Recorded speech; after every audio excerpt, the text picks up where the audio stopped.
મહેસાણામાં આંતરરાષ્ટ્રીય મહિલા દિવસ નિમિત્તે ખેલો ઇન્ડિયા અસ્મિતા લીગનું આયોજન. મહિલાઓ માટે વિવિધ રમતગમત સ્પર્ધાઓ યોજાશે.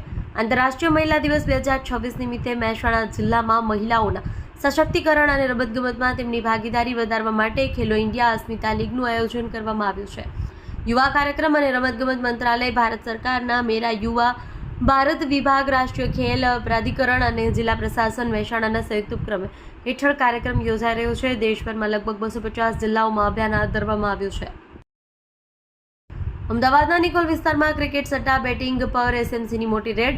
લાખોનો મુદ્દામાલ જપ્ત. અમદાવાદ શહેર નિકોલ વિસ્તારમાં ક્રિકેટ સટ્ટા બેટિંગ ચલાવવામાં આવતું હોવાનો મોટો ખુલાસો થયો છે.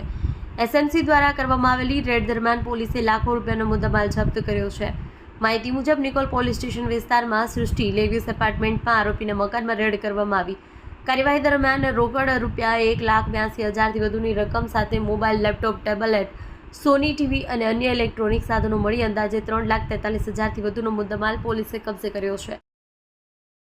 મહેસાણા શહેરના રાધનપુર રોડ પર ગત રાત્રિના સુમારે એક અકસ્માત સર્જાયો, જેમાં શ્રીપાલનગર સોસાયટી પાસે રસ્તો ઓળંગી રહેલા એક યુવકને પૂર ઝડપે આવતા અજાણ્યા એક્ટિવા ચાલકે અડફેટે લેતા તેનું સારવાર દરમિયાન કરુણ મોત નીપજ્યું છે. અકસ્માત સર્જી એક્ટિવા ચાલક ઘટના સ્થળેથી ફરાર થઈ ગયો હતો.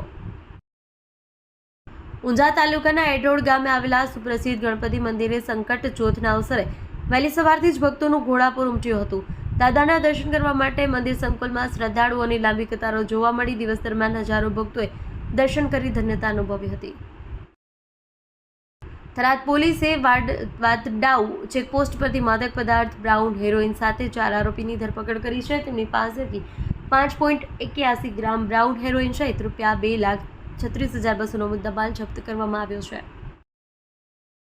ગુજરાત બાર કાઉન્સિલની ચૂંટણી માટે આજે રાજ્યભરમાં મતદાન યોજાઈ રહ્યું છે. અંતર્ગત દિયોદર ન્યાય સંકુલ ખાતે દિયોદર, ભાભર અને લાખણીના વકીલો માટે મતદાન કેન્દ્ર શરૂ કરવામાં આવ્યું છે. ચૂંટણીમાં ગુજરાત બાર કાઉન્સિલના કુલ 99 ઉમેદવારો મેદાનમાં છે. દિયોદર, ભાભર અને લાખણીમાં કુલ 214 નોંધાયેલા વકીલો પોતાના મતાધિકારનો ઉપયોગ કરી રહ્યા છે. દિયોદર ખાતે શાંતિપૂર્ણ માહોલમાં મતદાન પ્રક્રિયા ચાલી રહી છે. વકીલો ધીમે ધીમે મતદાન મથક પર આવી પોતાનો મત આપી રહ્યા છે. વકીલ આરસી મકવાણાએ મીડિયાને અંગે માહિતી આપી.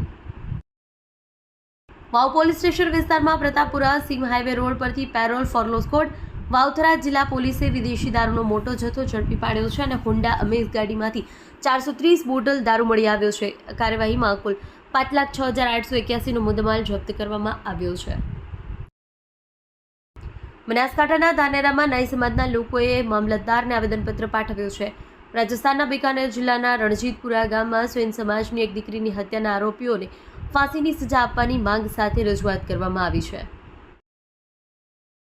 ગુજરાત ગૃહ વિભાગ દ્વારા રાજ્યના પોલીસ તંત્રમાં મોટા વહીવટી ફેરફાર કરતા 37 આઈપીએસ અધિકારીઓની સામૂહિક બદલીના આદેશ જાહેર કરવામાં આવ્યા છે, જેમાં અનેક મહત્વના હોદ્દાઓ અપગ્રેડ અને ડાઉનગ્રેડ કરવામાં આવ્યા છે. આ ફેરફારમાં સ્ટેટ મોનિટરિંગ સેલના વડા નિવૃત્ત રાય રાજકોટ રેન્જ આઈજી તરીકે નવી જવાબદારી સોંપાઈ છે, જ્યારે સીબીઆઈનો બહોળો અનુભવ ધરાવતા રાઘવેન્દ્ર વત્સને અમદાવાદ રેન્જ આઈજી અને ગગનદીપ ગંભીરને એસએમસીના વધારો ચાર્જ સોંપવામાં આવ્યો છે. બાર કાઉન્સિલ ઓફ ગુજરાતની ચૂંટણી આજે યોજાઈ રહી છે. ચૂંટણી દ્વારા આગામી 5 વર્ષ માટે બીસીજીની નવી કમિટીની રચના કરવામાં આવશે. ચૂંટણી પ્રક્રિયા અંતર્ગત કુલ 103 ઉમેદવારોએ ઉમેદવારી નોંધાવી હતી, જેમાંથી તપાસ બાદ 99 એડવોકેટ ઉમેદવારોના ફોર્મ માન્ય ઠર્યા હતા. દેશ અને દુનિયાના સમાચાર જોવા માટે અમારી ચેનલ MG લાઈવ ન્યૂઝને સબસ્ક્રાઇબ કરો અને બેલ આઇકોન પર ક્લિક કરો, જેથી રોજે રોજની અપડેટ આપને મળતી રહે. સાથે જ અમારું ફેસબુક અને ઇન્સ્ટાગ્રામ પેજને પણ ફોલો કરો.